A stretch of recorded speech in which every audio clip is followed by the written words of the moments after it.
Et bienvenue, traileuses, trailers, runneuses, runners, dans ce nouvel épisode du 5 km à l'Ultra Trail, podcast qui partage des conseils pour que vous puissiez courir et atteindre vos objectifs personnels dans la course à pied. Et salut les amis, bienvenue dans ce nouvel épisode, l'épisode du mercredi. Bon, je dis mercredi, mais il n'y a pas d'épisode spécial, le mercredi, c'est un épisode comme un autre. Mais bon, voilà, je change suivant un petit peu mes humeurs du moment et je t'avouerai que je suis un petit peu fatigué, je dis ça tout le temps, mais là, ouais, je suis un peu fatigué aujourd'hui parce que, alors pourquoi je suis crevé figure-toi que j'ai profité de 2 heures de pause entre midi et 14 heures pour aller courir. Et c'est pas hyper cool d'aller courir et puis de se retrouver en fait un petit peu à la bourre en disant oula, mais attends, il est 1h15, je suis tout en haut de la colline, je sais pas trop combien de temps je vais mettre et du coup voilà, tu pousses sur le champignon. Et alors je suis arrivé à 13h45. Ouais, c'est ça, 13h45, j'ai mangé un Energy Plus parce que sous forme de shaker, hein, pour quand même manger. Alors j'avais prévu un gel pour mon run, hein. Finalement j'ai fait 460 mètres de dénivelé positif et négatif du coup. Et j'ai fait quasiment 14 km en 1 heure, je sais plus combien. Euh, Comme dit Strava, écoute, activité, ça charge en même temps 13,58 en 1h30. Voilà, mais j'ai été quand même obligé d'accélérer. Vraiment, j'étais à 5 minutes, 5 minutes 10, un truc dans le genre, pour revenir. C'est pas agréable, il faisait chaud. En plus, j'ai voulu faire une petite story Instagram pour voilà, lancer un petit sondage. Est-ce que tu aimes courir le midi ou pas? Moi, j'aime pas. J'aime pas, c'est décidé, j'aime pas. Je suis carrément du matin. Allez, parfois un petit peu le soir, mais ouais, vraiment, moi, c'est le matin ma période. Et en fait, ma story n'a pas du tout fonctionné, c'est-à-dire qu'elle n'avait jamais été envoyée, en fait. Je ne sais pas pourquoi. Et la photo que j'avais prise via Instagram, je l'ai plus. C'est dommage parce que j'étais tout transpirant, j'étais pas au bout de ma vie, mais ça faisait longtemps que j'avais pas transpiré autant parce qu'il faisait chaud. Et là, je le paye un petit peu, hein, 1h30 un petit peu intense.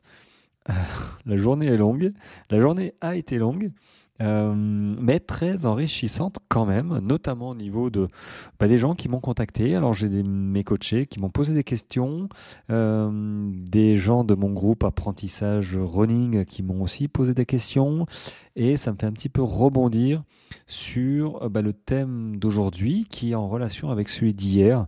Et c'est vrai que c'est toujours surprenant. Alors c'était au niveau de la confiance en soi et le regard des autres, la comparaison par rapport aux autres et bon, globalement c'est la confiance en soi, voilà. Et c'est vrai que je suis toujours surpris quand j'ai j'allais dire des athlètes, mais des coureurs et des coureuses. J'aime pas le mot athlète, tu vois. Athlète pour moi c'est des gars dont c'est leur métier, tu vois. Donc je sais qu'il y en a qui disent athlète à tout va et ça me pose pas de problème. Mais moi, mes coachés, par exemple, et les gens qui me suivent, je les considère pas comme des athlètes. Moi, je me considère pas comme un athlète. Je suis pas payé pour mes courses, tu vois. Je suis pas sponsorisé, voilà. Et d'ailleurs, ce serait une question à poser. C'est à partir du moment où tu es sponsorisé, est-ce que tu as un devoir de classement, de choses comme ça? Bon, c'est établi, hein, mais je ne suis pas sponsorisé et pour l'instant, ça me va très bien. Je cours pas assez, je fais pas assez de courses officielles, je pense, pour être sponsorisé. Ceci étant dit, de lire surtout aujourd'hui des commentaires, des audios, et puis des écrits de personnes qui courent des 50, des 60, voire des 100 km, avoir toujours un petit peu, pas peur, mais c'est vrai que ont du mal à se focuser un petit peu sur leur progrès, leur sport, et pas se comparer aux autres. C'est vrai qu'il faut. Moi, ça me surprend tout le temps, tu vois. C'est pas des débutants, les gars, les gars et filles, hein, ils ont l'habitude de courir, ils commencent, enfin, ils ont de l'expérience, mais on est tous humains, et c'est vrai que on a vite fait de se comparer à Pierre-Paul Jacques, bien habillé, machin. Du coup, on peut avoir un petit syndrome de l'imposteur, mais pas en tant que tel, vraiment à nos débuts, comme certains et certaines peuvent l'avoir, hein. Mais quand même, parfois, on se dit une petite notion d'infériorité, bon, qui dure pas longtemps, hein. Dès que la course commence, tu peux avoir la meilleure montre. Si ton entraînement c'est de la merde, tu vas, tu vas en chier. Voilà. Et tu vas te faire doubler par le gars qui est en short Décathlon 10 euros et des baskets à 30 balles. Voilà, bon, j'exagère un petit peu, mais l'idée est là. Voilà, moi j'ai eu des retours comme ça surprenants parce que c'est vrai que moi j'imagine toujours, et pourtant je suis dedans quand je suis dans un sas de départ et que je vois les gars qui sont habillés de la tête aux pieds, là, je me dis, waouh, les gars, quand même, vous en voyez quoi. Limite, tu vois, je suis admiratif. Mais bon, ça passe et après on connaît nos valeurs, avec l'expérience, il n'y a pas de dévalorisation à avoir. Il faut se souvenir d'où on vient et où on va, et que le chemin n'est pas à tracer tout droit. Voilà, il est plutôt sinueux, avec des hauts et des bas. Et d'ailleurs, en parlant de bas, les amis, c'est un petit peu aussi le thème. Le sujet que j'aimerais évoquer, c'est que il faut se laisser le choix, pas le choix, mais si, il faut se laisser l'opportunité d'aller pas bien. Quand on n'est pas obligé, et là, j'ai envie de dire, c'est un petit peu le risque des réseaux sociaux, tu vois. Sur les réseaux sociaux, moi le premier, quand je scrolle tout ça, des gens je suis des coachs sportifs, je suis des comptes, voilà, de monsieur et madame tout le monde, des running, des trailers, du machin. J'en vois rarement qui sont, qui sont négatifs, c'est-à-dire qui sont dans le dur, qui sont malades, Et du coup, tout ce que je vois, moi, c'est des gars qui courent, qui mettent leur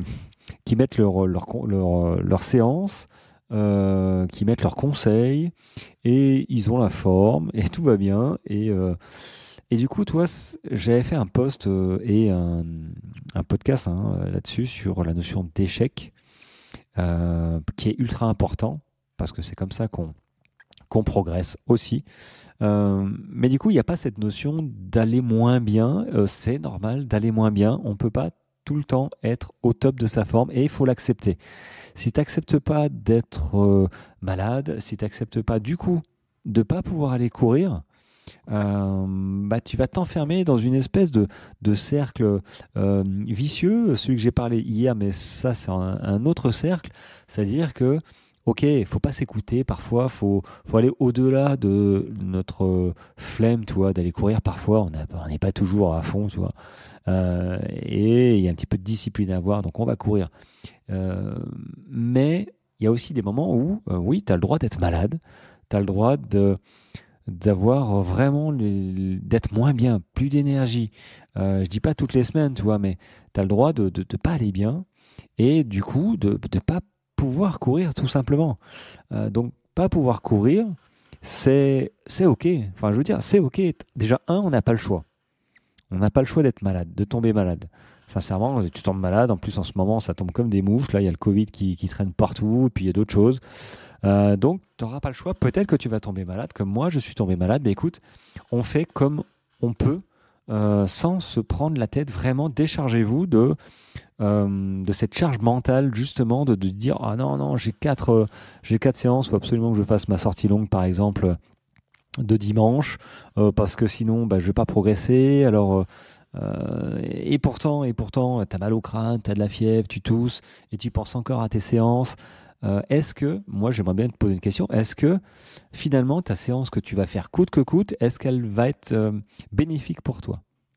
Est-ce que vraiment elle va t'apporter tous les avantages d'une séance que tu aurais fait en étant en forme?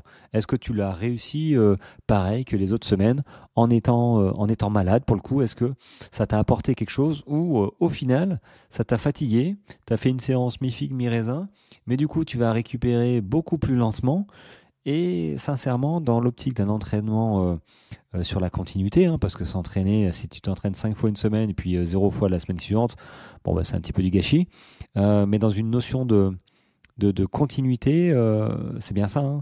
L'entraînement, tu dis, allez, j'envoie du pâté cette semaine, mais il faut être capable de s'entraîner de semaine en semaine. Et c'est ça la clé, la régularité, vraiment, de semaine en semaine. Et si tu insistes parfois en disant non, non, il faut absolument que je sorte parce que tu as un plan d'entraînement qui dit de sortir, parce que tu as une course qui arrive, moi je me dis tout le temps, est-ce que c'est bénéfique ou au contraire, est-ce que je régresse peut-être ou j'empêche ma récupération pour la semaine qui arrive? J'ai une personne là qui m'a envoyé qui m'a envoyé une question qui était intéressante. Pour le coup, toi, c'est dans le thème. Elle a une, euh, une semaine très chargée au point de vue boulot.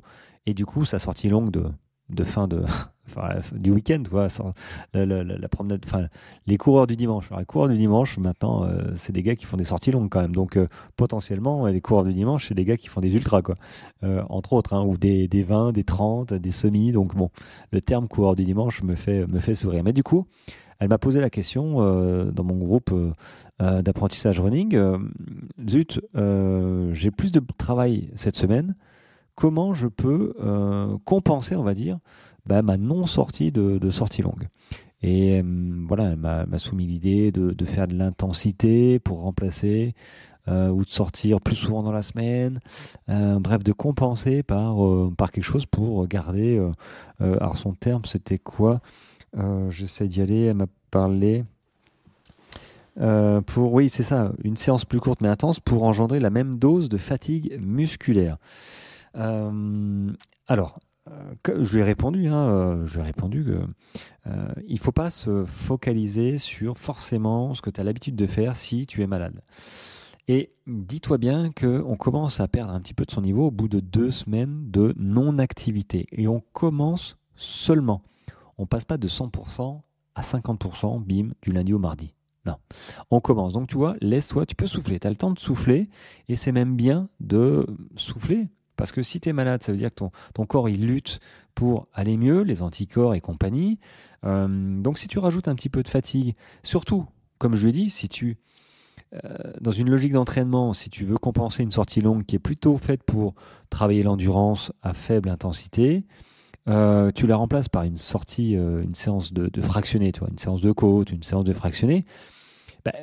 Si c'est pas dans une logique d'entraînement qui vise à augmenter ton cardio, augmenter ta vitesse, donc avec du fractionné, finalement c'est un coup d'épée dans l'eau. Ça sert à quoi de se faire mal le mercredi si finalement la semaine suivante tu travailles pas ça, tu continues pas à travailler ça toujours dans cette logique d'entraînement.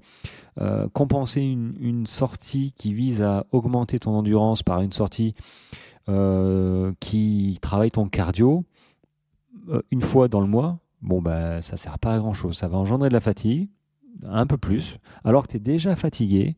Ça va réduire vraiment ta récupération de quelques jours. Tu auras des courbatures. Alors sur le coup, peut-être que ça va t'aller, mais sincèrement, si tu es malade, que tu fais une séance comme ça de fraction, et même si t'es pas malade en fait, hein, si t'as pas le temps que tu fais une séance de fraction, bon c'est cool parce que bah ouais, tu te sens bien, tu vois. Mais derrière, le lendemain, tu auras des courbatures, le surlendemain, un petit peu peut-être. Si tu retravailles pas ton fractionné la semaine qui suit correctement avec une séance progressive, bon t'es sorti du coup un peu pour rien, quoi. Donc très clairement, les amis, si vous n'avez pas le temps de sortir, alors si vous n'avez pas le temps ou que vous êtes malade, c'est ok. Il faut se dire que c'est ok de chanter, de sauter une ou deux séances. Il y a pas, ça reste que du sport. Il n'y a pas mort d'homme. On s'enlève cette pression. Et l'entraînement avec des courses aussi, c'est pas grave. Tu commenceras seulement à perdre un petit peu à partir de 2 semaines. Donc laisse-toi le temps.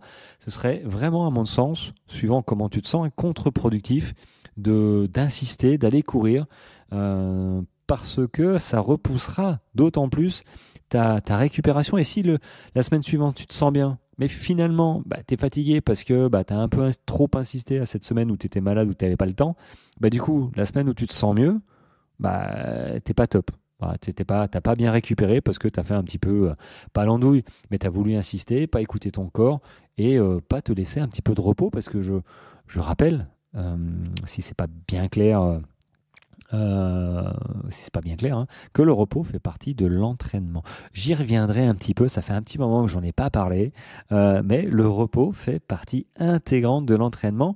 Je me persuade aussi en disant ça parce que on a tendance un petit peu à l'oublier. Voilà, comme ce commentaire que j'ai eu ce matin, on a tendance à oublier de se féliciter sur nos courses, nos progrès, en chantant un petit peu, en oubliant d'où on est parti, peut-être que c'était il y a quelques années, et d'où on est actuellement, et où on veut aller, tu vois, pour se focaliser finalement que sur les échecs.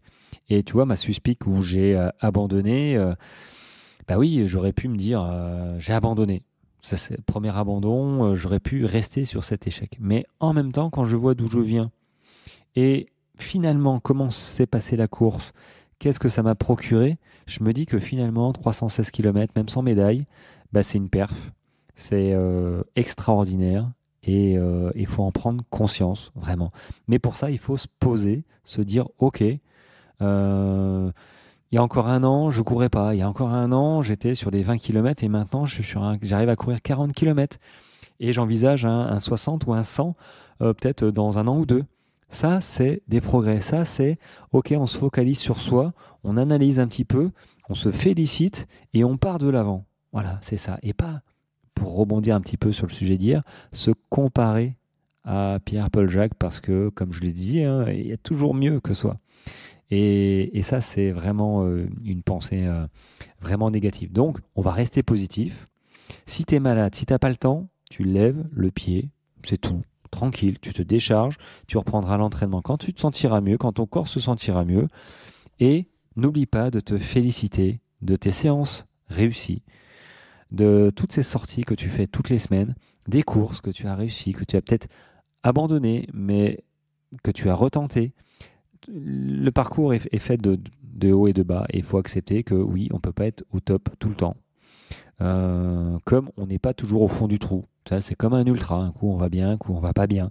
Ben, l'entraînement, c'est pareil. La santé, c'est pareil.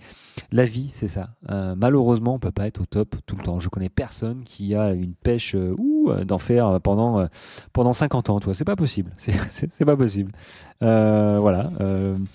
J'avais pensé aux hyperactifs, mais non, non, c'est même pire. Donc, non, il faut accepter tout ça et puis partir de l'avant. Et surtout, pas oublier d'où on vient, ce qu'on a accompli, se féliciter et être fier de soi, tout simplement. Allez, moi je trouve que c'est un joli mot de la fin. Je te laisse sur ça. Je te souhaite une très belle journée et je te dis à demain pour un prochain épisode. Et si tu as des questions dans ton entraînement, dans tout ce que tu veux, tu m'écris et je te répondrai avec grand plaisir. Allez, je te libère. Ciao, ciao.